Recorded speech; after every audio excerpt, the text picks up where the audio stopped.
होतो. पण दुर्दैवाने काहीतरी लोक चुकीचं काम करतात आणि मी तर असं म्हणेल की ही जी भयभीतपणा आहे, थोडं लोक लालचीला बळी पडतात. जातात तेच जास्त व्याजाची लालचीने तेच जातात. परत अडचणीत आली की तेच परत ओरडा करतात. ही चळवळ काही चांगली नाही.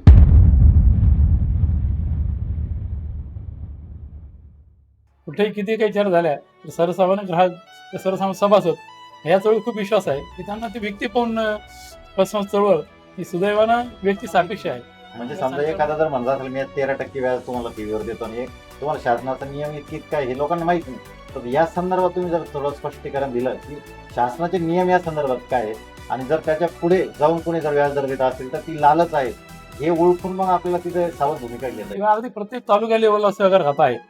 त्याची कार्यालय आहेत, खूप चांगली यंत्रणा असते ती. तुम्ही पैसे ठेवण्यापूर्वी तिथं जाऊन जरी विचारलं सध्याची व्याज दर काय साहेब, आम्हाला लोक 12% म्हणतात, 13% म्हणतात, मग आत्ताच काय व्याज दर चालू आहे जास्तीत जास्त, मग ते सांगतात की हा व्याज दर माहिती असं नाही. हे आधी शब्द वापरायचे सुशिक्षित ठेवतात की जे ग्रामीण भागातील आहेत किंवा थोडे अशिक्षित आहेत ते फसत नाहीत. यांचा विश्वास आहे तो टिकून असते नाही भाई आपले लोक आधीच ठेवले पाहिजे. पण जे सगळीकडे फिरणारे लोक आहेत तेच अडचणीत येतात आणि तेच त्या लालचीला बळी पडतात.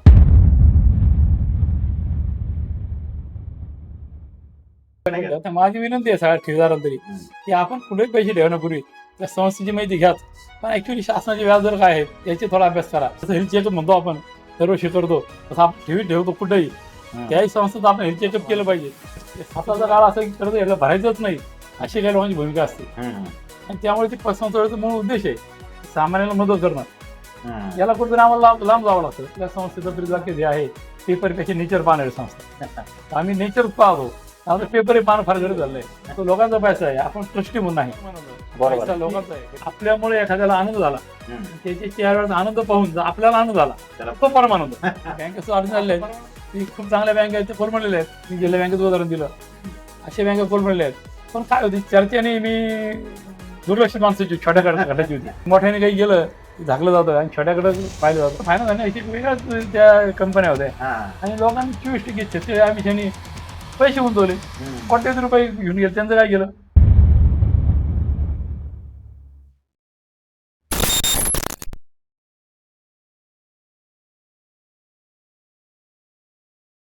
हाय हॅलो मित्रांनो, नमस्कार. सॉलिड गप्पांच्या या पॉडकास्टमध्ये आज आपल्या सर्वांचं स्वागत आहे. आज आपल्याशी गप्पा मारण्यासाठी अतिशय मोठी व्यक्तिमत्व आलेलं आहे आणि हे व्यक्तिमत्व म्हणजे अर्थ विषयात तरबेज आहेतच, त्यांचं अगाध ज्ञान आहे, परंतु त्यासोबतच ते पतसंस्था राज्याच्या पतसंस्था फेडरेशनवर संचालक म्हणून काम करतात. सहकार भारतीमध्ये ते जिल्हाध्यक्ष आहेत आणि अहिल्यानगरमध्ये जे सिद्धिविनायक अर्थ कुटुंब त्यांनी स्थापन केले त्या कुटुंबाचे ते प्रमुख आहेत असे वासुदेवजी काळे आज आपल्याला सॉलिड बातच्या या सॉलिड गप्पांच्या पॉडकास्टमध्ये गप्पा मारण्यासाठी लाभले आहेत. त्यांचं स्वागत करूया. सर नमस्कार. नमस्कार. खास बोलायबद्दल तुमचे विशेषतः धन्यवाद. Thank you sir. ग्रामीण भागातील अर्थव्यवस्था सबल करण्यासाठी म्हणा किंवा जी ग्रामीण भागातील मुळात सावकारी ती मोडीत काढण्यासाठी पतसंस्थाने खूप मोठं काम केलं आहे. म्हणजे आज आपण जर बघितलं तर पूर्ण राज्यामध्ये 25,000पेक्षा जास्त पतसंस्थांचं जाळं पसरलं आहे. परंतु असं असताना देखील अनेक ठिकाणी पतसंस्थांबद्दल जी भीती निर्माण झाली आहे काही ग्राहकांच्या मनात असेल किंवा सर्वसामान्यांच्या मनात, तर ह्या भीतीचं कारण काय असा मला तुम्हाला पहिला प्रश्न विचारायचा आहे. आणि ह्या बदनामीला तुमच्याच पतसंस्थेच्या जाळामधले काही चुकीचे लोक वागतात ते कारणीभूत आहेत का, याबद्दल तुम्ही काय सांगा? तुमचा प्रश्न खूप चांगला आहे. 1960चा सहकार कायद्यानुसार ह्या पतसंस्था स्थापन होतात. जवळजवळ 100 वर्षापेक्षा जास्त पतसंस्था चळवळीला इतिहास आहे. बरोबर. आणि कुठलंही काम करत असताना प्रत्येक क्षेत्रातच असं आहे, चांगल्याबरोबर थोडेफार वाईट लोकही असतात. करेक्ट. आणि त्या 1-2% वाईट लोकांचा परिणाम सगळ्या चळवळीवर होतो, ते क्षेत्र बदनाम होतं. पण ग्रामीण भागातील सावकारी कधी ग्रामीण भागातील होण्याची निम शहरी भागातील सुद्धा शहरी भागात सुद्धा आहेत आता काही प्रमाणात. शहरी भागात सुद्धा सावकारी हा विषय अत्यंत आजही गंभीर आहे. करेक्ट. आणि अशा वेळेस ही चळवळ खूप मोलाचं योगदान देते. कारण बँकेत जायला लोक घाबरतात किंवा बँकेत गेले तरी त्यांचे प्रकरण होताना वेगवेगळ्या अडचणी येतात. आणि पतसंस्था ह्या क्षेत्र असं आहे ते संबंधावर विश्वासावर एकमेकांना कर्ज वितरण करतात. बरोबर. परिचित लोकांना कर्ज वितरण होतं आणि त्यामुळे ते थोडंसं बसलेलं याचा काही थोडा त्रास होत असेल. पण हे काम करत असताना सहकार क्षेत्रात थोडंसं अप्रज्ञान, अभ्यास न करता या चळवळीत उतरलेले आमचे सहकारी हम्म. आणि काम करताना नक्की काय केलं पाहिजे याचं प्रशिक्षण घेतल्यामुळं थोडेसे चुकीचे कामं केली जातात. आणि चुकीचे काम एखाद्या माणसाने एखाद्या शहरात जरी चुकीचं काम केलं त्याचा परिणाम त्या शहरावर त्या तालुक्यावर होतो. यासाठी आम्ही त्याचं शुद्धीकरण वारंवार करण्याचा प्रयत्न करतो. हम्म. पण ही चळवळ जवळजवळ 16,000 पेक्षा जास्त पतसंस्था या क्षेत्रात आहेत अच्छा. महाराष्ट्र राज्यात. आज लाखो कोटीच्या ठेवीस पतसंस्थेकडे आहेत. हम्म. त्यामुळे हे थोडंसं क्षेत्रात संक्रमणाचा काळ आहे असंही म्हणा. हम्म. पण ह्या सगळ्या गोष्टींमुळे लोक भयभीत आहेत. म्हणजे ह्या ज्या गोष्टी वारंवार घडतात, म्हणजे चांगले लोक तर आहेतच, त्याबद्दल तुम्ही म्हणता त्याचे वाईट लोक असल्यामुळे हे सगळे प्रकार घडतात. मग मला असं आणखी एक गोष्ट अशी विचारायची की संचालक असतील, कर्जदार असतील, या सगळ्याबाबत अनेक कडक कायदे झाले, परंतु तरीही कर्जदार कर्ज न भरण्याच्या याच्यात असतात आणि होणारे घोटाळे पण होतात. म्हणजे मग कायदे असताना सुद्धा ह्या गोष्टी घडतात. याचा अर्थ हे कायदे अंमलबजावणी होत नाही की हे कागदावरच आहेत? नक्की कशामुळे या घटना वारंवार घडतात, काय वाटतं तुम्हाला? काय खरा प्रकार असा आहे, कायदे खूप चांगले आहेत आपल्या महाराष्ट्र सरकारच्या, म्हणजे महाराष्ट्र शासनाचे जे सहकार कायदे आहेत खूप चांगले कायदे आहेत. अंमलबजावणी करताना आता कधी थोडीशी अडचण येत असतील किंवा पुरेसं मनुष्यबळ नसल्यामुळेही त्या चळवळीपर्यंत पोहोचलं जात नाही. तुम्ही जो म्हणताय की लोक भयभीत आहेत, तर तसा विषय नाही. खूप चांगल्या संस्था आहेत. आज महाराष्ट्रात 15,000 कोटी 20,000 कोटीच्या ठेवी असणाऱ्या संस्था आहेत आणि 300 शाखा असलेल्या संस्था आहेत. हम्म. तर चांगल्या संस्था चालतातच, पण दुर्दैवाने काहीतरी लोक चुकीचं काम करतात. आणि मी तर असं म्हणेल की ही जी भयभीतपणा आहे, थोडं लोक लालचीला बळी पडतात. हा, हे शासनाचे मा- शासनाचं धोरण फार स्पष्ट असतं. हा. तुम्ही ठेवीला किती व्याजदर घ्यावा, कर्जाला किती व्याजदर घ्यावा, हे परिपत्र निघतात आणि त्यानुसार काम करावं अशी अपेक्षा असते. हम्म. पण लोक लालच दाखवतात. ज्यांना काही ठेवीची गरज असते किंवा काहीतरी वाममार्गाने काम करतात, हम्म. मग ते लालच दाखवतात. आणि दुर्दैव असं आहे या चळवळीत की सुशिक्षित वर्ग त्याला बळी पडतो, असा माझा अनुभव आहे. हा, ग्रामीण भागात ग्रामीण भागातील लोक तसं नाही, त्या भयभीत व्हायचं कारण थोडंसं जी लालची लोक आहेत तेच बळी पडतात आणि तेच परत सगळे वातावरण भयभीतपणा तयार करतात. म्हणजे वातावरण भयभीत करायला पण तेच तेच लोक कार्यरत असतात, Yes. जातात तेच जास्त व्याजाची लालचीने तेच जातात. परत अडचण झाली की तेच परत ओरडायला करतात, ही चळवळ काही चांगली नाही. पण सर्वसामान्य जो ग्राहक आहे, आम्ही म्हणू कुठेही किती काही चर्चा झाल्या तर सर्वसामान्य ग्राहक, सर्वसामान्य सभासद ह्या चळवळीत खूप विश्वास आहे की त्यांना ती व्यक्ती पण पतसंस्था चळवळ ही सुदैवानं व्यक्ती सापेक्ष आहे किंवा संचारामुळे निगडीत असतात. त्यामुळे सगळे संचालक मंडळ लोकल असतात. लोकल असतात, ते परिचय जे असतात ठेवीदारांचे, त्यामुळे तो विश्वास टिकून ठेवणे ही आमची जबाबदारी आहे Correct. असंही म्हणेल. ज्यावेळेस लोकांकडे बोलण्याविषयी ही त्या संचार मंडळाची, त्या कर्मचाऱ्याची मोठी जबाबदारी ते असते. विश्वासार्हता जपण्याचं विश्वासात काम जपणं. संचालक मंडळ. संचार मंडळाचं काम आहे आणि ती जपली पाहिजे याबाबत मी आहे. आता याच अनुषंगाने एक प्रश्न विचारतो. जे सांगितलं की लालूच दाखवतात, आता बऱ्याचदा लालूच आणि सत्यता याच्यात सीमारेषा अगदी पुसट असते. बऱ्याच सर्वसामान्य ग्राहकांना कळत नाही. आता जसं तुम्ही सांगितलं की नियमावली ठरवून दिली, इतक्या टक्क्याच्या पुढे व्याजदर देऊ नये किंवा जे काही सरकारने नियम ठरवून दिले हे लोकांना माहिती नाही. म्हणजे समजा एखादा जर म्हणला असेल मी 13% व्याज तुम्हाला ठेवीवर देतो आणि तुम्हाला शासनाचा नियम इतकी काय हे लोकांना माहिती नाही. तर या संदर्भात तुम्ही जर थोडं स्पष्टीकरण दिलं की शासनाचे नियम या संदर्भात काय आहेत आणि जर त्याच्या पुढे जाऊन कोणी जर व्याजदर देत असेल तर ती लालच आहे हे ओळखून मग आपल्याला तिथे सावध भूमिका घेता येईल. अगदी बरोबर तुमचा प्रश्न. शासन वारंवार जे म्हणजे वृत्तपत्रातून असेल, आता सोशल मीडिया असेल, याच्यातून ते परिस्थिती जाहीर करतात. पण मी म्हणेन ठेवीदारांची पहिली जबाबदारी अशी आहे की आता सोशल मीडिया किंवा टेक्नॉलॉजी एवढी ऍक्टिव्ह झाली आहे, ChatGPT असेल, कोपायलट असेल किंवा गुगल असेल, कशावर जरी सर्च केलं तरी सध्या शासनाचे अधोरित केलेले व्याजदर काय आहेत, पतसंस्थांसंदर्भात व्याजदर काय आहेत, ते नियम काय आहेत हे तिथं दिसतात. किंवा अगदी प्रत्येक तालुक्या लेवलला सहकार खाता आहे, त्याची कार्यालय आहेत, खूप चांगली यंत्रणा असते ती. तुम्ही पैसे ठेवण्यापूर्वी तिथं जाऊन जरी विचारलं सध्याची व्याजदर काय साहेब, आम्हाला लोक 12% म्हणतात, 13% म्हणतात, मग आत्ताच काय व्याजदर चालू आहे जास्तीत, मग ते सांगतात की नाही हा व्याजदर आहे. हे लक्षात घेतलं पाहिजे. त्यापेक्षा कोणी देत असेल तर ते थोडं बनाव असू शकतो, काहीतरी गडबड असू शकते, याची खात्री केली पाहिजे. पण दुर्दैवाने होतं काय की जे मी परत माझा शब्द या जागा पटणार नाही, परत लालची ठेवीदार म्हणाल. हे सगळं माहिती असू नये, मी आधी शब्द वापरायचे सुशिक्षित ठेवीदार, की जे ग्रामीण भागातील आहेत किंवा थोडे अशिक्षित आहेत, ते फसत नाहीत. यांचा विश्वास आहे तो टिकून असे नाही भाई आपले लोक आधीच ठेवले पाहिजे. पण जे सगळीकडे फिरणार लोक आहेत तेच अडचणीत येतात आणि तेच त्या लालची बळी पडतात. असं माझा आजपर्यंत अनुभव गेला 20 वर्ष मी पाहतो. हे वारंवार घटना घडतात आणि तेच पण संस्था बदलतात, ठेवीदार बदलत नाही. ते तिथे फसतात, ते परत तिथे फसतात, परत तिसऱ्या फसणार हेच लोक आहेत. हा फसणारे व्यक्ती कॉमन आहेत, कॉमन आहे. संस्था बदलतात पण फसणारे व्यक्ती कॉमन आहेत. जे सुज्ञ असतात ते विचारपूर्वक विचार निर्णय घेतात. करतात. तर माझी विनंती आहे सगळ्या ठेवीदारांना तरी हम्म. की आपण कुठेही पैसे ठेवण्यापूर्वी त्या संस्थेची माहिती घ्याच, पण ऍक्च्युली शासनाचे व्याजदर काय आहेत याची थोडा अभ्यास करा. त्याच्याशी आपल्याला कोणी व्याज देतोय कुठेतरी काही चुकतंय का त्याचा थोडा अभ्यास करा अशी माझी विनंती. तर ते फसले जाणार नाही. तर पैसे जाणार नाही, आणि ही जी भीती आहे ती ऑटोमॅटिक आपण कमी होईल, भीती आपोआप कमी होईल. पण ते ठेवण्यापूर्वी कोणी चर्चा करत नाही कोणाशीच. आणि जे अडचण आलं मग ते सहकार खात्याकडे जातील, फेडरेशनकडे येतील, नाही वाद झालं तर झालं, पण त्यालाच काही नंतर कोणी काही करू शकत नाही. हा फसून झालं नाही. फसवणूक झाल्यावर तर काही करता येत नाही. ते म्हणजे आपण आजारापूर्वीच आजारापूर्वीच उपचार प्रतिबंध. उपचार होतो, प्रतिबंध. हे आजार होण्याची सगळी जी काळजी घेणं आहे हा. ती काळजी आजार झाल्यानंतर उपचार करण्यापेक्षा आजार होण्यापूर्वीच प्रतिबंध. होण्यापूर्वी प्रतिबंध उपचार केले पाहिजे. तर आपण तसं हेल्थ चेकअप म्हणतो, आपण दरवर्षी करतो तसं आपण ठेवतो कुठेही त्याही संस्थेत आपण हेल्थ चेकअप केलं पाहिजे, ते सुदृढ आहेत का आणि मग पैसे गुंतवले पाहिजे असं माझं मत. आता पतसंस्था आहे किंवा सहकार विभाग आहे, सहकार खाते, हे सगळ्यांसमोर एक मोठा प्रश्न आहे तो थकीत कर्जांचा. आता तुमचं राज्य फेडरेशन याच्यासाठी नेहमी वेगवेगळे उपक्रम राबवत असतं, तर या उपक्रमांबद्दल थोडं सांगाल का? थकीत कर्जदार हा जो आहे तो पतसंस्थाचा प्रश्न नाही, तो बँकांचा आहे, नॅशनल बँकाचा, शाळांचा प्रश्न आहे. पण आपण पेपरला वाचतो नेहमी नॅशनल बँकेला सरकारने एवढे पॅकेज दिलं, एवढे त्यांनी निर्लिखित कर्ज केले, तर कुठलेही पॅकेज पतसंस्थाने मिळत नाही. आणि पतसंस्था कुठला सरकारचा आर्थिक हातभार नसतो, त्याची सापत्न भूमिका आहे आणि पहिल्या उचल येते, आज आहे असं नाही. पण सुदैवाने सहकार खातं ज्यावेळेस माननीय केंद्रीय सहकार खातं मान्य आम्ही जी शाळांकडे आलं त्यानंतर त्यांनी खूप चांगल्या याच्यात बदल करायचा प्रयत्न केला. आणि आता तिचं तो बदल आतापर्यंत आता खाली झिरपत आले आहेत गेल्या 3 वर्षात 4 वर्षात. राज्य सरकार सुद्धा त्यांनी या बाबतीत खूप सजग केलं आहे.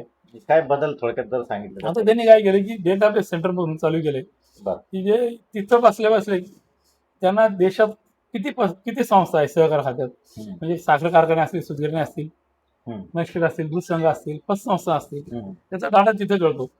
त्याचबरोबर त्यांना फक्त पतसंस्था पाहिजे आहेत, तर पतसंस्था किंवा त्यांना फक्त एक नुसती सिद्धीने पतसंस्था पाहिजे. सिद्धीने क्लिक केली त्याची आर्थिक परिस्थिती काय आहे ही सगळी आज म्हणजे सहकार मंत्रालय कळती, आयुक्तांना कळती.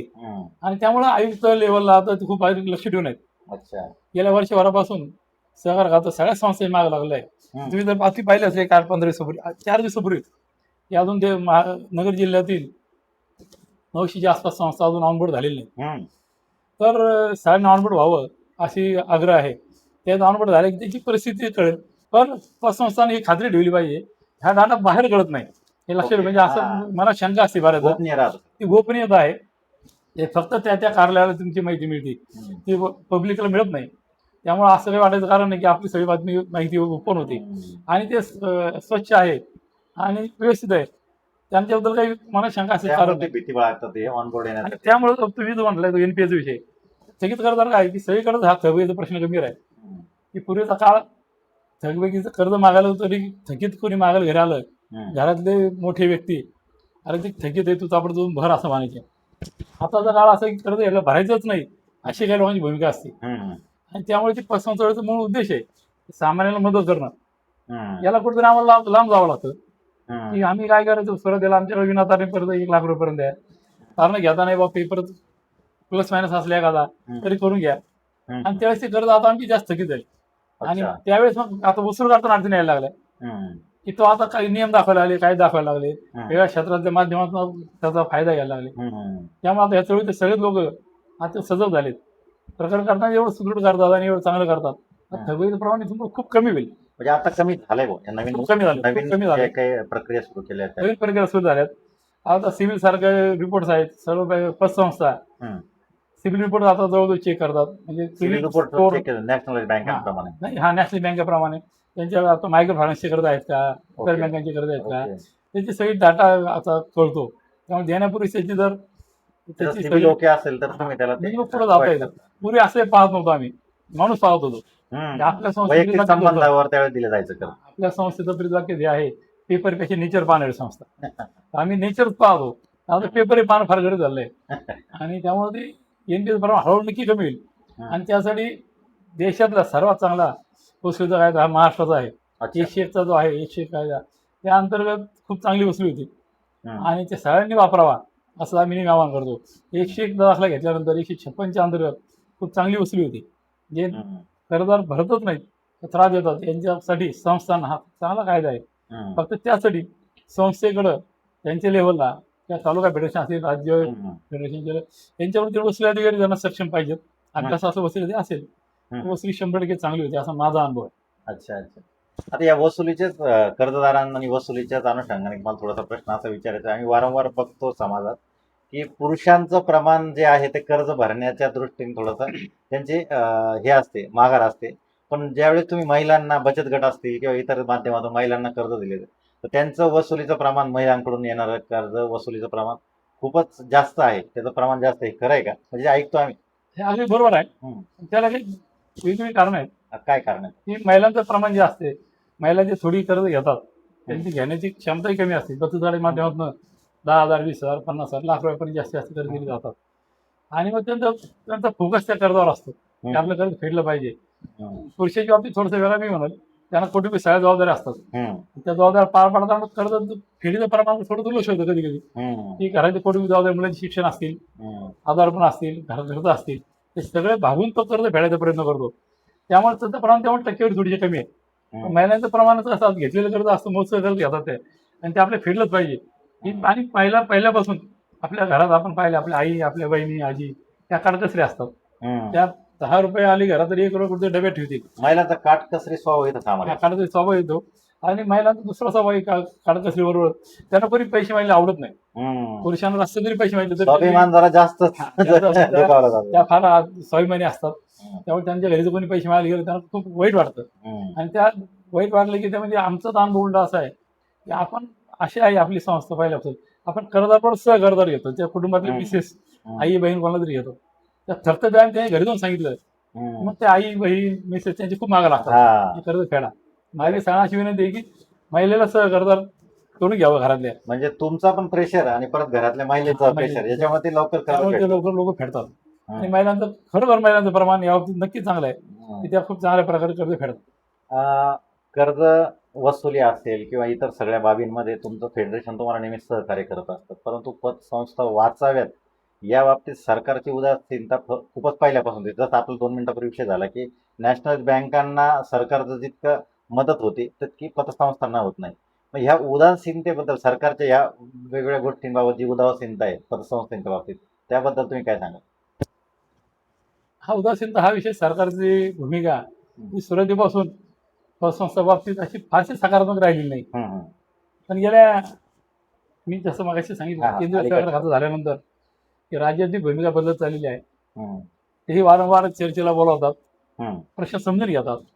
आता सहकार कायद्यात बदल करायचे त्यासाठी कमिटी नेमली, त्याचे आमचे लोक बरेच आहेत. त्यात अपेक्षित बदल होतील अशी अपेक्षा आहे. त्या सुधारणा काय करायच्या 2025 मध्ये व्हिजन कोऑपरेटिव्ह काय असावं या संदर्भात केंद्रीय खातं काम करत आहे. तसं इथेही त्यांचं चाललंय की बा पुण्यामध्ये काही बदल अपेक्षित आहेत का, कायद्यात बदल झाले पाहिजेत. काही कायदे असे आहेत की जे काळापासून चालू चाललंय, त्यांनी अडचणी येतात काम करताना. आणि हे सरकारलाही पटलंय. सन्माननीय मुख्यमंत्री साहेबांनाही, देवेंद्रजी फडणवीस यांनाही ह्या बाबतीत चर्चा झाली आहे फेडरेशन म्हणून. आणि ते खूप सकारात्मक आहेत. त्यांनी या चळवळीतले माननीय काकासाहेब कोटे असतील आणि विवेकजी जुगादे असतील, विद्याधरजी अनासकर असतील, असे दिग्गज लोक या कमिटीत घेतलेले आहेत. आणि राज्यभर या विषयावर सहकार भारती म्हणून असेल, फेडरेशन म्हणून असेल, आम्ही मंथन करतोय, राज्यात त्याचे दौरे करतोय.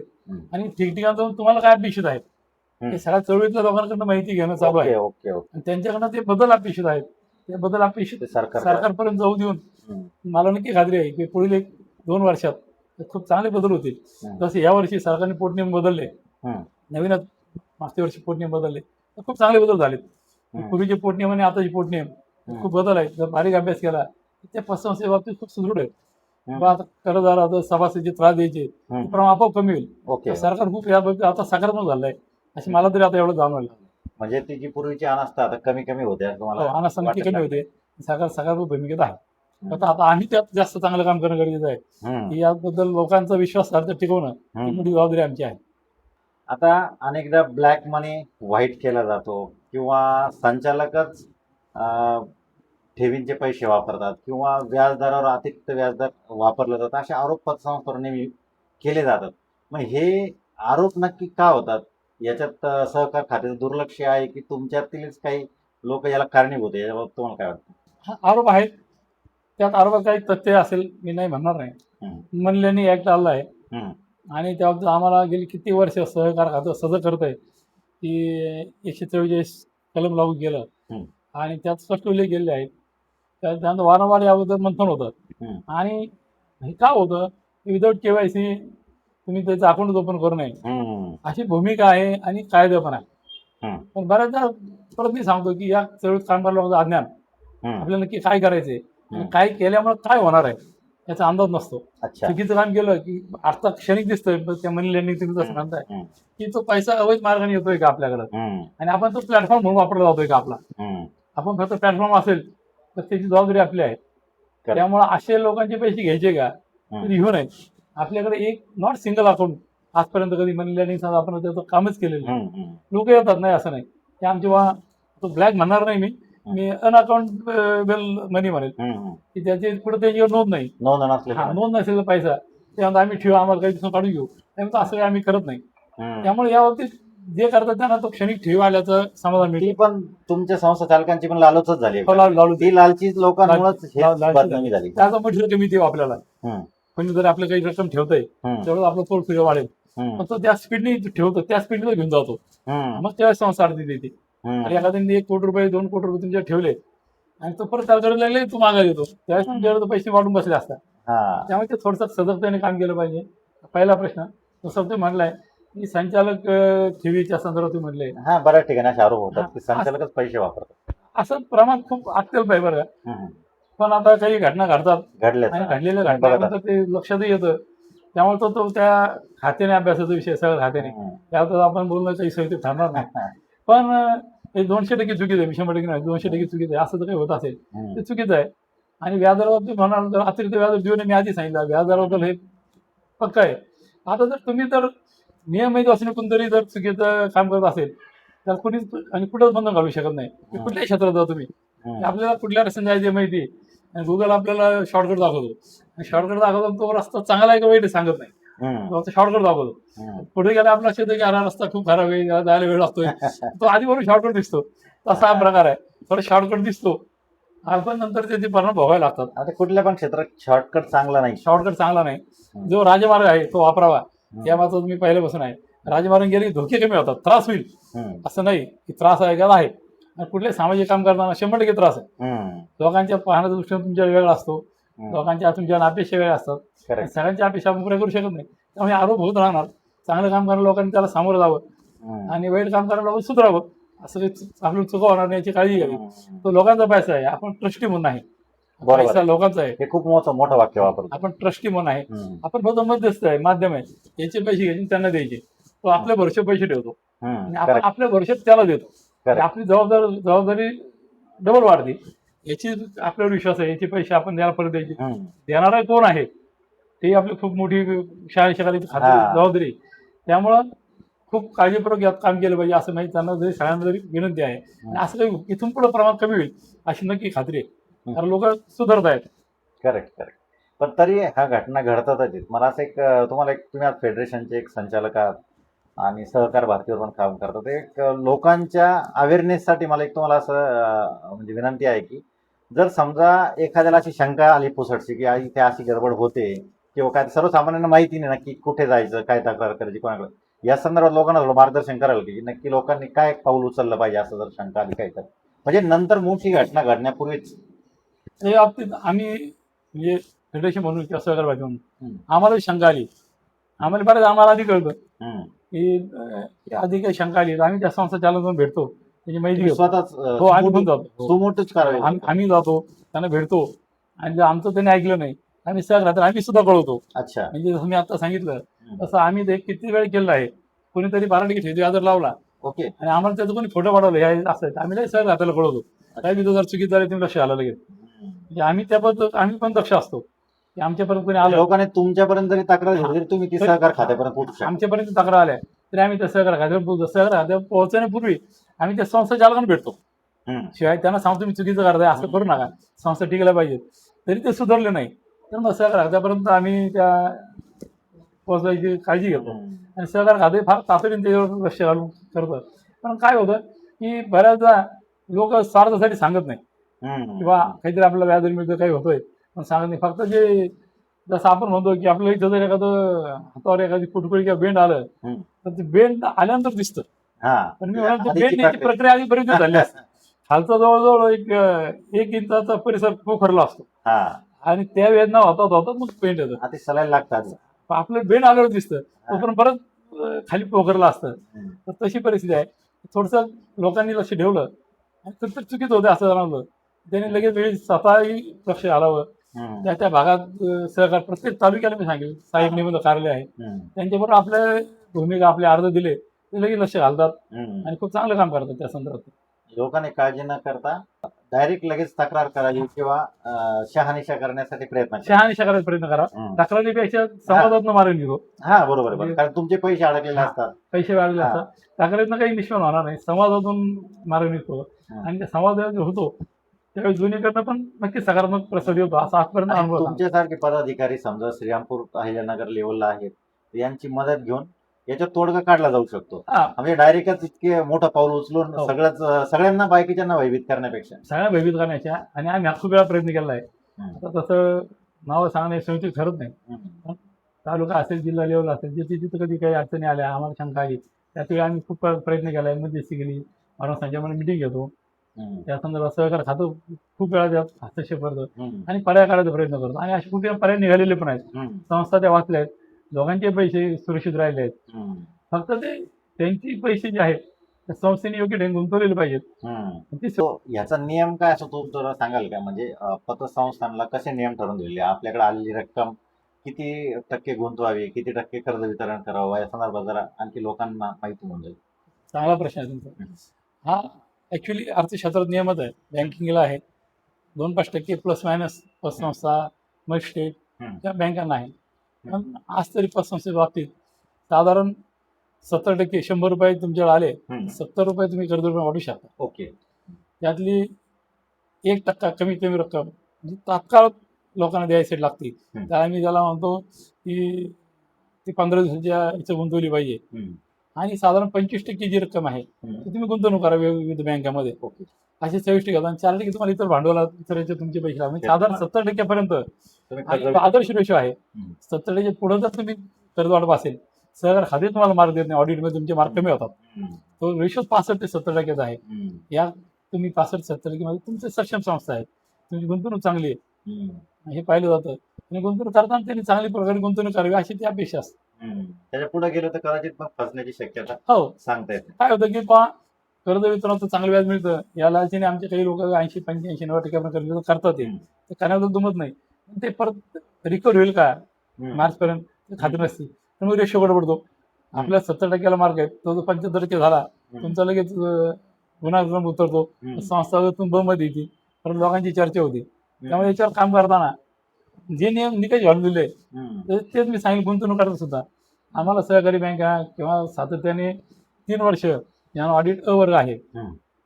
अशा सहकारी बँका शेड्यूल बँका याच्यात गुंतवणूक करावी असं शासनाची भूमिका आहे. हम्म. पहिली जिल्हा बँकेत कंपल्सरी होती ओके. पण राज्यातल्या कितीतरी जिल्ह्याच्या बँका अडचण झाल्या हम्म. त्यानंतर मग तिथंच आमचे पैसे अडकले संस्थांचे हम्म. तेच पैसे अद्याप काही किती अडचणी झाल्या. आम्हीच अडचण झाले आणि त्यानंतर मग सरकारने थोडीशी सकारात्मक भूमिका घेतली आणि आम्हाला काही निकष घालून दिले वेगवेगळ्या बँकेत तुम्ही गुंतवणूक करा. अच्छा. त्यानुसार मग आता आम्ही वेगवेगळ्या बँकांमध्ये गुंतवणूक करतो हम्म. आणि तिथे आता लोकांना जे सांगितले ते मी आमच्या बाबतीत सांगत असतो तर ते आम्ही व्याजाची लालसन धरतो गुंतवणूक करावी. कोणीतरी 10% देते 9% देते म्हणून तिकडे करायची गुंतवणूक करू नका. हा तर बा त्याची स्टॅफमध्ये नाही ना ती बँक हम्म. की कुठं तिचं RBIच्या कारवाई होत नाही तिथे वारंवार हम्म. याची संस्थांनी काळजी घ्यावी आणि मग गुंतवणूक करावी यासाठी आम्ही वारंवार प्रशिक्षण घेतो. कारण हा पैसा तुमचा नाही ना हा. हा तुम्ही जनतेकडून घेतला. जनतेकडून घेतला आहे आणि आम्हाला कुठे शेअर्समध्ये म्युच्युअल फंडात कुठे गुंतवणूक करायची परवानगी नाही. ओके. ओके. त्यामुळे आम्ही सगळ्यांना सांगतो की जर लाभ चांगला असला तर हे पैसे आपले नाही आपले व्यक्ती हा. तुम्ही कुठेही गुंतवा ठीक. फायदा झाला तर तुमचा आहे तोटा झाली तर तुमचा आहे. हा लोकांचा पैसा आहे आणि तो निकषात गुंतवा म्हणजे काही अडचण येणार नाही. त्यामुळे गुंतवणूक करणं सुद्धा कर्ज वाढवा बरोबरच हम्म. गुंतवणूक सुद्धा खूप सजगपणे केली पाहिजे हम्म. या मदत मी आहे. करेक्ट. आता बँकांमध्ये कोर बँकिंग असेल किंवा वेगवेगळे टेक्निक्स तंत्रज्ञान सरकार वापरत असतं तर तुमच्या पतसंस्था देखील तंत्रज्ञही व्हाव्यात यासाठी फेडरेशन कायम कार्य करत असतं आणि सरकारच्या वतीने पण काही प्रयत्न होत असतात पण फेडरेशन त्या तुलनेत जास्त काम करत. तुम्ही स्वतः सुद्धा तुमच्या सिद्धिविनायक परिवाराच्या वतीने खूप काम करत असता तर हे तंत्रसेनी होण्यासाठी कर्मचाऱ्यांना ट्रेनिंगची आवश्यकता आहे तर ते तुम्ही करता का, आणि किंवा याला आणखी काय करण्याची गरज आहे मग काय वाटतं? पतसंस्था जवळ सुद्धा खूप टेक्नॉलॉजी स्वीकारली आहे. हम्म, मी तर आता म्हणेल की जवळजवळ 90% संस्था या सगळ्या सॉफ्टवेअर वापरतात आणि एकूण संस्थेच्या जवळजवळ 50% संस्था या आता कोर बँकिंगमध्ये कन्वर्ट झाल्यात. हम्म, सिव्हिल प्रणाली वापरतात आणि कोर बँकिंगमुळे काय झालं की सगळ्या शाखा जोडल्या जातात. हम्म, आणि प्रशिक्षणाबाबतीत म्हणाल तर आम्ही सगळ्याच या कोर बँकिंग ज्यांनी स्वीकारले, हम्म. ज्यांनी टेक्नॉलॉजी स्वीकारली, हा, त्या सगळ्या संस्था वारंवार कर्मचाऱ्यांना प्रशिक्षण देतात. अच्छा. ते स्थानिक लेवल देतील, सॉफ्टवेअरच्या ज्या कंपन्या आहेत त्यांच्याकडून ट्रेनिंग घेतील, हम्म, किंवा आम्ही राज्य फेडरेशन असेल, सहकार भारती असेल, हा, किंवा शासनाचे विविध ज्या ट्रेनिंग आयोजित केली जातं तिथं ट्रेनिंगसाठी कंपल्सरी लोक जातात. हम्म. आणि मी तर असं म्हणेन की बँकांबरोबरीने आता आमचं सॉफ्टवेअर आहे, आमची अच्छा, टेक्नॉलॉजी आता बँकांबरोबरीच आहे. अच्छा. की कधी कधी आम्ही एखाद्या 2% त्याची पुढे असेल. आता आमच्यासारख्या संस्था, आपण आज एखादं कर्ज आमच्या कर्ज मागायला आला आणि त्याचा फक्त पॅन नंबर विचारतो. ओके. तर पॅन नंबर त्यांनी सांगितला की आम्ही त्याचं पॅन कार्ड व्हेरिफिकेशन, आधार कार्ड व्हेरिफिकेशन, हम्म, त्याचा व्यवसाय आहे का, जीएसटी नंबर सांगितले त्यांनी, हम्म, आम्ही त्याचं जीएसटी रिटर्न काढतो. हम्म, तो जीएसटी भरतो, कुठल्या स्लॅबमध्ये आहे, त्याचं 3 वर्ष ITR रिटर्न येतं, हम्म, त्याचा गाडी असते गाडी नंबर सांगितला, हम्म. लगेच परिवहन ॲपवरनं आमच्याकडची गाडी आहे त्याच्या नावावर आहेत का, मी त्याचा सिव्हिल रिपोर्टपेक्षाही म्हणजे कर्मचारी सगळे टेक्नॉसेवी ओके. असल्यामुळे या गोष्टी फटाफट. पुढच्या 10 दिवसात त्याचा रिपोर्ट सगळा आमच्याकडे असतो. हम्म, मग हा द्यायला लायक आहे का? हम्म, म्हणजे हे सगळ्यांनी स्वीकारलं. आणि आता काळ बदललेला आहे. हम्म, मी तर म्हणजे राज्यातल्या सगळ्या चळवळीत लोकांना माहिती आहे की मी बदलावं लागेल ही माझी थीमच आहे. मी हम्म, बदलावं लागेल याशिवाय वारंवार व्याख्यान देतो हम्म, की टेक्नॉलॉजी असेल, काम करताना असेल, टेक्नॉलॉजी स्वीकारणं आता अपरिहार्य आहे. हम्म. आणि जेवढी टेक्नॉलॉजी चांगली स्वीकारताल तेवढं काम स्मार्ट होतं, करेक्ट. चुका कमी होतात हम्म, आणि लोकांची विश्वासार्हता वाढते. आजकाल तुम्ही पूर्वी पासबुक भरून देत होते त्यावेळी लोकांना वाटायचं नको बाबा, आता तुमचं प्रिंटेड FD पावते असतात. हा. प्रिंटेड FD पावते असते लोकांना बरं वाटतं. हम्म, त्यामुळं लोकही टेक्नॉलॉजी वापरतात, त्यांनी टेक्नॉलॉजी वापरलीच पाहिजे. जेवढे अनेक इतक्या सॉफ्टवेअर कंपन्या आल्या आहेत. हम्म. आणि मी तर असं म्हणेन की तरुण खूप मोठी संधी करेक्ट. की जे सॉफ्टवेअरमध्ये काम करा, म्हणजे टेक्नॉलॉजीमध्ये काम करा लोकांना हम्म, सर्वात मोठं एक क्षेत्र आहे जिथं फार टेक्नॉलॉजी गरज आहे. हम्म, ही टेक्नॉलॉजी खूप चांगली वापरली जाते.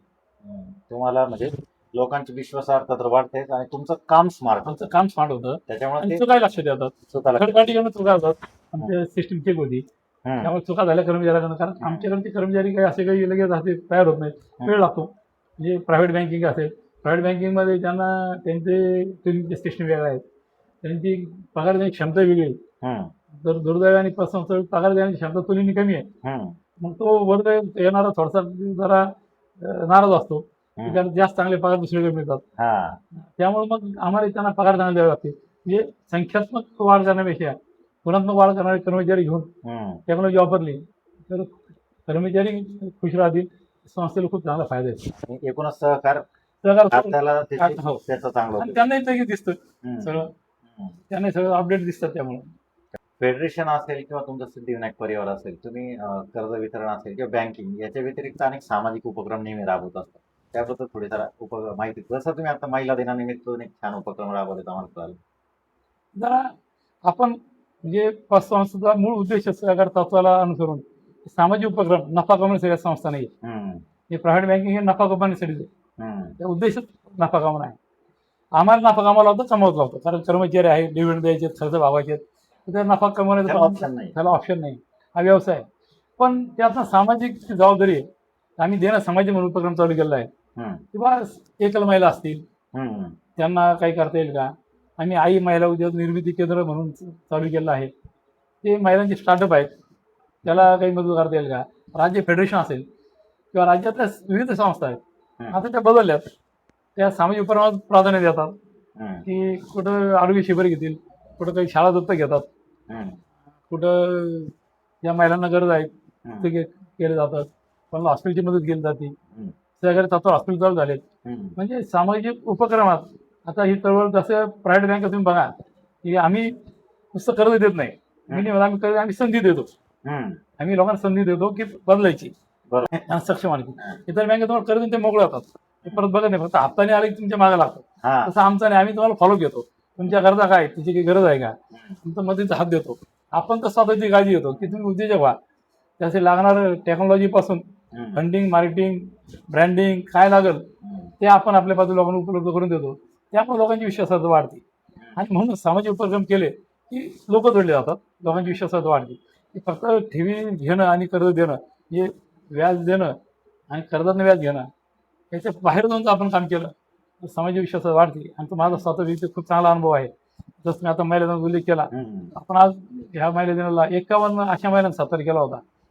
त्या 15-20 वर्ष फक्त शिवाय राहतात, म्हणजे कोणाचे निधन झालंय, कोणाचा घटस्फोट झालाय, आणि त्या खूप लढल्या, मुलांना शिकवलं, कुटुंब सावरलं.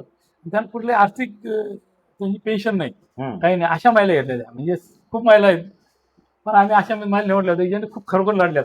असे काही महिला होत्या, 5 महिला, त्यांना दुर्धर आजार झाले होते, त्या मृत्यूशेवर होत्या. जे वाचणारी अशी खात्री होती त्या कुटुंबाला, त्यांना स्वतःला, पण त्यांची इच्छाशक्ती प्रबळ आणि दैवी चमत्कारातून त्या वाचल्या, परत उभ्या राहिल्या, परत कुटुंबासाठी काम करतात. असे महिला आहेत. म्हणजे असे काही वेगळे उपक्रम केलं, त्याविषयी खूप प्रचंड गर्दी होती त्या कार्यक्रमात. तुम्हाला माहिती आहे, हे स्वामी परमात्मा आम्हालाही समाधान मिळतं. कोणाची यार असे पाहिलं, मी नाही म्हणतो की आनंद आणि परमानंद, की आपल्यामुळे एखाद्याला आनंद झाला, त्याच्या चेहऱ्यावर आनंद पाहून जर आपल्याला आनंद झाला, तो परमानंद. असा परमानंद ईश्वर आपल्या आयुष्यात वारंवार यावेत, अशी या जवळ लोकांकडे मला अपेक्षा असते. मध्यंतरी राज्यभर अतिक्रमण हटाव मोहीम राबवली. आपल्या श्रीरामपूरमध्ये पण मोठा फटका बसला, 200-300च्या वर हजारो 3,000 दुकानं स्थापित झाले होते. पण त्यासाठी पण तुम्ही काहीतरी उपक्रम राबवला, त्या संदर्भात काही सांगाल? त्यास अतिक्रमण झाल्यानंतर की 3,000च्या पुढे विस्थापित दुकानदार राहिले. आणि त्यावेळेस मी सगळ्या तालुका फेडरेशनचा अध्यक्ष असल्यामुळे सगळ्या संस्थांना आवाहन केलं होतं की यांना काही दिवस आपण व्याज सांगूया, काही पण व्याज कमी करता येईल का करावं, आणि त्यांना परत रिसायकलिंगमध्ये आणून त्यांना काही 5-6 महिने मुदत देऊन त्यांना काही करता आलं तर करावं. तो प्रकार सगळ्या संस्थांनी खूप चांगली मदत केली. आणि त्या काळात, त्या 1 वर्षात बऱ्याच प्रकारे त्यांची त्यामुळे थकीतून बाहेर पडले, लोकांना संधी दिल्यामुळं. 1 वर्ष ठेवलो आम्ही तो अतिक्रमणाच्या काळात. 1 वर्षाच्या काळात बऱ्याच त्यांना फायदा झाला त्याचा, म्हणजे ग्राहकांना फायदा झाला, आमच्या सभासदांना. ज्यांना वाटलं की यार बाबा हे कर्ज कशी भेटायची, त्यांना मी सपोर्ट केला. किती तुझं 40,000 हे नाही, तुला अजून पाहिजे का, 40 अजून त्याला थोडं कर्ज वाढून दिलं. आणि 2 महिने 3 महिने फेर परत तू संसारावर राहिले. त्याची पूर्वीची तुम्ही इतिहास बघून आर्थिक इतिहास बघून जो चांगला आहे, त्याचा आमच्याकडे ट्रायल रेकॉर्ड चांगला आहे. अशा लोकांना मी मदत केली, सगळ्यांनीच केली चालू सगळ्या संस्थांनी. तो या अनुभव खूप चांगला. व्यावसायिक त्यामुळे उभे राहिले, व्यवस्थित उभे राहिले. खूपच छान, खूपच छान. आता पतसंस्था व्यवस्थापनाचा तुमचा अनुभव दांडगा आहे. अनेक वर्षांपासून तुम्ही पतसंस्थेच्या चळवळीत काम करताय. आता ही जी पतसंस्थेची चळवळ आहे, याच्यात उणे दोन्ही चालूच असतात, काही निगेटिव्ह गोष्टी, पॉझिटिव्ह गोष्टी. ते पतसंस्थांचं भविष्य काय असेल, आता नक्की काय वाटतं? असं भविष्य खूप उज्ज्वल आहे. बरं, म्हणजे तरुण खूप चांगली संधी. आधीचा काळ थोडासा वेगळा होता, मी माझ्या शब्द संक्रमणाचा काळ होता. आता टेक्नॉलॉजीचा अवेअरनेस हे सगळ्यांना वाढलाय. पैशाची मुबलकता आहे, किती नाही म्हटलं आपण म्हटलं पैसे मुबलक आहेत, आणि विश्वासार्ह जागा नाहीत पैसे ठेवण्याला. आता मला तो बोलण्याचा अधिकार आहे की नाही मला माहित नाही, तर आपण बद्दल वारंवार बोलतो, पण बँकेत सुद्धा असे प्रकार घडलेले आहेत की बँकेत सुद्धा अडचण झालेले आहेत, की खूप चांगल्या बँक आहेत ते कोलमडलेले आहेत. मी जिल्हा बँकेचं उदाहरण दिलं, असे बँका कोलमडले आहेत. पण काय होती, चर्चेने मी दुर्लक्षित माणसाची छोट्या गटाची होती, की मोठ्याने काही गेलं झाकलं जातं आणि छोट्याकडे पाहिलं जातं. तसं हा अत्यंत दुर्लक्षित चळवळ होती पतसंस्था. आणि छोटं काहीतरी झालेलं कोणतरी तिथं सक्षम यंत्रणा असते, भाऊ केला जातो. पण पतसंस्था भविष्यात खूप चांगला आहे. तर भविष्यात चांगलाच नसता तर आज केंद्रात सरकारने सहकार खातं स्वतंत्र केलं नसतं. हे 70 वर्षात कधी झालं नाही. ते सहकार खातं स्वतंत्र झालंय. सहकार खात्याला न्याय दिला जातो. राज्यातील सहकारावर फार मोठा फोकस आहे, आणि खूप मोठ्या योजना पॅक्सच्या माध्यमातून. तो आमचाच भाग आहे, म्हणजे कृषी सहकारी संस्था, आपण ज्याला सोसायट्या म्हणतो. पॅक्सच्या माध्यमातून जवळजवळ 140 उद्योगकारांची परवानगी दिली त्या पॅक्सला. सरकार त्यांना सॉफ्टवेअर, हार्डवेअर सगळं देतंय. आज ज्या ग्रामीण भागातल्या संस्था सक्षम आहे, सरकारचा प्रयत्न आहे, त्यामुळे सरकारचा हेतू चांगला आहे. चांगले कामगार लोक टिकतील, वाईट कामगार लोक संपतील, हे नक्की आहे. की हे वाईट कामगार लोक टिकणार नाही. आता टेक्नॉलॉजीच्या माध्यमातून तुम्ही डायरेक्ट सहकार जोडले गेले. तुमचा काहीतरी चुकीचं गडबड दिसली तर तुमच्या कारवाई करते. त्यामुळे पहिल्यांदा कसं होतं की होणार नाही, काही होत नाही, त्यांना काही माहित नाही आपल्याला काय चाललंय. आता त्यांचं तुमचं काय चाललंय, तसं असं आपल्या मोबाईलचं आपल्यासारखं लक्ष आहे. तुमचे सगळे काय करताय तुम्हाला नाही कळत, तर टिपतंय. तर सहकार सुद्धा बारीक लक्ष आहे. त्यामुळे भविष्यात नक्कीच उज्ज्वल आहे, कारण चांगले कामगार लोक या चळवळीत आहेत. आणि तरुणांनी यात यावं असं मी वारंवार आवाहन करतो. नवीन तरुण यावं आणि त्यात बदल करावे. टेक्नॉलॉजीची असते, सिस्टीमची असते, तर पुढची पिढी आल्या तर ही चळवळ टिकणार. की 16,000 पतसंस्था आहे, त्यापैकी 3,000 महिला पतसंस्था आहेत. आता महिलांचं प्रमाण लक्षणीय वाढतंय पतसंस्थांमध्ये, म्हणजे या क्षेत्रात येण्याचं, आणि त्याचा काय नक्की वेगळा इम्पॅक्ट आहे तुमच्या सहकार खात्यावर, किंवा त्याच्याबद्दल त्या महिलांच्या या सबलीकरणाबद्दल तुम्ही काय सांगाल? महिला पतसंस्था पहिल्यापेक्षा एवढं रजिस्ट्रेशन प्रमाण वाढलेलं आहे. हम्म. त्या सरकारने लाडकी बहीण योजनेअंतर्गत महिलांनी पतसंस्था काढाव्यात असं आवाहन केलं. त्यांचे काही निकष पण बदललेले आहेत. त्याच्यावेळी झालेल्या महिला निश्चित चांगलं काम करतील, कारण बचत गटाच्या माध्यमातून त्यांनी चांगलं काम केलं आहे. की बचत गट त्यांचे अध्यक्ष असतात, त्यांचे ग्रुप असतात, म्हणजे एक बचत गट त्यानंतर त्यांचे 10चा तो संघ तयार होतो, मग त्यांचा विभाग तयार होतो, आणि त्यांनी चांगलं काम केलं आहे. इथे त्यांनी त्याच ती त्यांची काम करण्याची हातोटी आहे, जी पद्धत आहे, काटकरी स्त्री स्वभाव इथं पण त्यांचं काम केलं. तोच त्यांनी वापरली हा. तर हे महिला संस्था सुद्धा खूप चांगले सक्षम होतील हम्म. आणि त्या उलट पुरुषांसमोर चांगला आदर्श करतील, निर्माण करतील. आम्ही खूप चांगलं काम करतो, तुम्ही सुद्धा करू शकाल. हम्म. कारण त्यांचा जो मूळ स्वभाव आहे हम्म. तो कोणाला फसवणं, आदर्श करणं, हम्म. या स्वभावाने त्या संस्था खूप चांगल्या जातील असं मला नक्की वाटतं. आणि मला वाटतं तुमच्या संस्थेत, म्हणजे तुमच्या कुटुंबात सुद्धा महिलांची संख्या लक्षणीय आहे. आमच्या कुटुंबात सुद्धा महिलांची एक महिला संस्था पण आहे. मला सांगायला आधीच आहे, मला असं वाटतं की ती श्री महालक्ष्मी महिला पतसंस्था आहे. केंद्रीय सरकार सुरू झाल्यानंतर NCDC जे पुरस्कार देते, सक्षम महिला सक्षम संस्था पुरस्कार, तो आपल्याला पहिला पुरस्कार मिळालेला आहे. वा. नगरी पहिली संस्था आहे सक्षम महिला पुरस्कार मिळालेली. त्यामुळे महिला संस्था खूप चांगल्या चालतात. आणि आमच्या कुटुंबात इतरही ज्या 5-6 संस्था आहेत तिथं खूप महिला काम करण्याचे, पण आमच्याकडे 50% महिला आहेत आपल्याला शाळेत. 8,000 पेक्षा जास्त संस्था आज बंद पडलेल्या आहेत. 700 कोटींपेक्षा जास्त ठेवी लोकांच्या अडकलेल्या आहेत. आता आपण बऱ्याच सकारात्मक नकारात्मक चर्चा केल्या आतापर्यंत, पण हे दुष्टचक्र कधी थांबणार, आणि हे जे काही ठेवीदार नागवले जातात ते हे कधी थांबणार आहे दुष्टचक्र? त्याबद्दल तुम्हाला काही वाटतं का? काय वाटतं तुम्हाला? तुमचा प्रश्न सोपा पण आहे आणि अवघड पण आहे. हे दुष्टचक्र म्हटलं तुम्ही, हा. हे दुष्टचक्र एक असं आहे, पहिल्यापासून आपण महाभारतात दुष्टचक्र काही थांबत नसतं. हा. पण मी मगाशी उल्लेख केला की जवळजवळ 12,000 पेक्षा जास्त 16,000 पतसंस्था आहेत, त्या 3,000 महिला संस्था आहेत, हम्म. 8,000 जास्त नागरी सहकारी संस्था आहेत. हम्म. आणि हे प्रमाण अडचणी येण्याचं प्रमाण खूप तसं शिल्लक आहे. हम्म. म्हणजे लाखो कोटीची ठेवी आहेत आमच्याकडे, हम्म. आणि तुम्ही 700 कोटीच्या ठेवींचा प्रश्न विचारला, अगदी बरोबर आहे. त्या तुलनेने तर एखादा काय, पण जे नागावले तर नागावले जातात. हम्म. पण मी परत ह्या बाबतीत हे दुष्ट थांबण्यासाठी की या तुमच्या माध्यमातून राज्यभरातल्या आज एकूण महाराष्ट्र लोकसंख्येच्या 40 ते 45% लोकसंख्या ही सहकारी चळवळीत जोडलेली आहे. हम्म. आज 5.5 कोटी लोक सहकारी चळवळीत जोडलेले आहेत. हम्म. सकाळी उठल्यापासून झोपेपर्यंत, सकाळचं दूध घेतल्यापासून हम्म. तर संध्याकाळच्या दुधापर्यंत सहकारी माध्यमातून आपल्यापर्यंत येतं काही ना काही. आणि त्यामुळं ह्या विश्वासाला चळवळ आहे. खूप चांगले लोक काम करतात आणि निष्प्रभ लोक याच्यात जास्त काम करतात. पण हा जो प्रकार आहे की परत मी जसं मागाशी सांगितलं तसं मी सगळ्यांना असं आवाहन करेन, कुठेही गुंतवणूक करण्यापूर्वी तुम्ही त्याचा अभ्यास करा. हम्म. आपण साधं स्थळ पाहायला जातो मुलीचं, आपण 10 ठिकाणी चौकशी करतो Correct. आणि मग ते स्थळ पाहायला जातो. इथं तुम्ही पैसे पण गुंतवत आहे, ते तेवढे मूल्यवान आहेत. त्या पैसे गुंतवण्यापूर्वी त्या संस्थेची, हम्म. तिच्या संचालक मंडळाची, तिथल्या कर्मचाऱ्यांची ती माहिती घेतली पाहिजे. त्या माहितीत तुम्हाला जर काही आज साक्षरता वाटली तर तालुका लेवल मी सहकार राहतोय त्याच्याकडे माहिती घेऊ शकता. ते सांगणार तुम्हाला गुंतवणूक, पण ते परिस्थिती कशी सांगू शकते, हम्म. कारण त्यांच्यावर ते बंधन आहे. ते सांगते काय चांगली आहे, अ वर्गात आहे, काय सांगते अ वर्गात संस्था आहे हम्म. चांगली, ब वर्गात आहे चांगली, एवढं सांगू शकतात. आणि मग तुम्ही गुंतवणूक करा. हम्म. हे तर झालं, गुंतवणूक तुम्ही चांगल्या प्रकारे केली तर तुम्ही आर्थिक देणार नाही, मग नागवली जाणार नाही. तुम्ही चुकीच्या ठिकाणी गुंतवणूक केली मग तसं आता आपण पाहतो की वेगवेगळे याला नगर जिल्ह्यातच असं झालंय की वेगवेगळ्या फायनान्स कंपन्या असतील, काही कोणत्या मोरबिअर सारख्या काही आल्या होत्या, हा. आणि Microfinance.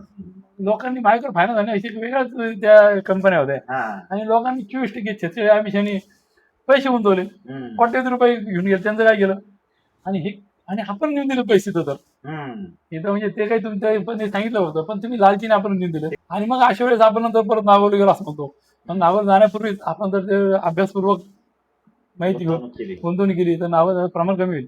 आणि त्याचबरोबर ह्या चळवळीत लोकही आपल्याकडून येत नाही, आपण काहीतरी लालू दाखवली हम्म. ते लोक काही बळी पडत नाही. हे जेव्हा चळवळीत लोकांना कळेल हम्म. तेही लालू दाखवून कमी करते. Correct. ज्या त्यांना कळतंय तुम्हाला लालू 12 दिले, 13 दिले, किंवा काही गिफ्ट दिले, तुम्ही येता, त्यांचंही प्रमाण वाढतं. मोहाला बळी मोहा- पडणाऱ्यांची संख्या कमी झाली. कमी झाली, मोह दाखवला. मोह देणारे पण कमी होतील, आणि मोह देणारे कमी झाले हे प्रमाण अजून कमी होईल हा. असे मला वाटतं. त्यामुळे अशी काही घटना घडण्यासाठी आधी सुरुवात आपल्यापासून करायला लागेल. आपण चुकीच्या मार्गाला जायचं नाही, Correct. चुकीची गुंतवणूक करायची नाही, म्हणजे हे होणार नाही असं मला तरी वाटतं. तर धन्यवाद सर, खूप छान माहिती दिली. अनेक म्हणजे जे पतसंस्थांमध्ये फसले गेलेले ग्राहक असतील किंवा जे फसू नयेत म्हणून तुम्ही जी काही छान माहिती दिली, तर खूप छान मार्गदर्शन आमच्या प्रेक्षकांना आज मिळणार आहे. राज्यभरातले प्रेक्षक हे पाहतील, त्यांचा तुम्हाला संपर्क पण होऊ शकतो. तर मित्रांनो, आज काळे सरांनी आपल्याला खूप छान माहिती दिली. त्यांनी पतसंस्थेचं जाळं कसं असतं, फसवणूक कशी होती, फसवणूक कशी टाळली जाते, लालूच काय असते, मोह का करू नये, या सगळ्या गोष्टी सांगितल्या. म्हणजे पतसंस्था असतील किंवा बँक असतील किंवा मायक्रो फायनान्स असतील, त्या सगळ्या क्षेत्रामध्ये तुम्ही गुंतवणूक करताना कुठल्या बारकाईने विचार केला जावा, कुठली काळजी घ्यावी. म्हणजे उपचार आजारानंतर करण्यापेक्षा आजार होण्यापूर्वीच काय प्रतिबंधात्मक उपाय करावेत, असं एक छोटंसं छानसे उदाहरण त्यांनी आज आपल्याला दिले. खेळीमेळीच्या गप्पांमधून, या सॉलिड गप्पांमधून तुम्हाला खूप काही शिकायला, ऐकायला मिळालं असलं अशी अपेक्षा करतो. या शिवाय तुम्हाला काळे सरांशी काही हितगुज करायचा असेल, काही प्रश्न विचारायचे असेल, तर तुम्ही कॉमेंट बॉक्समध्ये नक्की विचारा. आम्ही तुमचे प्रश्न त्यांच्यापर्यंत पोहोचू. आणि या सॉलिड गप्पा तुम्हाला कशा वाटल्या, कॉमेंट बॉक्समध्ये नक्की सांगा. आणि याच प्रकारे आणखी कुठल्या विषयावर तुम्हाला सॉलिड गप्पा ऐकायला आवडतील, कॉमेंट बॉक्समध्ये आम्हाला कळवा. आम्ही त्यावर नक्कीच विचार करू. Thank you very much. Thank you sir. धन्यवाद.